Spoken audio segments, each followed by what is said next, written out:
My name is Michelle Sauvé. I am a health promotion facilitator with Recovery Alberta, and I am also a member of the What Matters to Hatters Coalition. The Medicine Hat Healthy Communities Initiative is a project that I'm very grateful to be a part of. I was asked by a colleague who I've known for a number of years, and it really parallels well with the work that we're doing with What Matters to Hatters Coalition. And so this is part of the Alberta Healthy Communities approach, which is a staged approach helping to come to some projects in a community that are driven by community members, but with the importance of gathering data and understanding community, as well as choosing projects that the community identifies that would be important to them. For me, the greatest surprise working with Medicine Hat Healthy Communities has been how seamless the work has been. So many of the partners around the table initially, about a year and a half ago, were known to each other. There was a high level of trust soon after we began to meet together. And so the quality of work and the speed with which we've accomplished what we have has really been quite amazing to me. The thing that I'm most excited about with this project is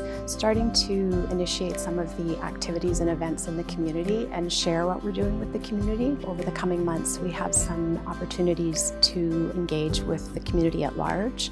In terms of equity and the work that we're doing, of course, we've called it Medicine Hat Healthy Communities and Equity Lens. We did a very large data scan for the region, and a lot of equity denied populations were identified. And so fairly quickly on, we understood the importance when you think about the social determinants of health and how vulnerable populations are most negatively impacted by not meeting those social determinants.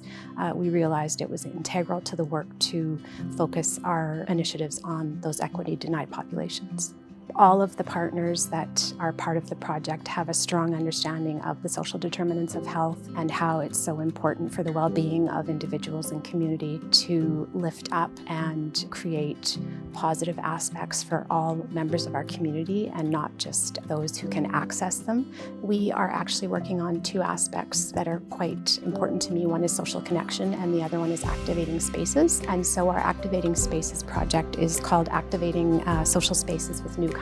And I want to highlight the word with. We want to engage the people who it will impact. And so we have spent quite a bit of time developing relationships with individuals from the newcomer community who have helped us to identify projects that are important to them and will help them to create healthier spaces, spaces that allow them to perhaps access better quality food, better recreation opportunities, and many other aspects of everyday life that some of us take for granted. For me, in terms of key markers of the impact, some of them are that we actually do see physical activations of the spaces for newcomers, so that the young people in that community have been giving us lots of ideas of things that they'd like to see.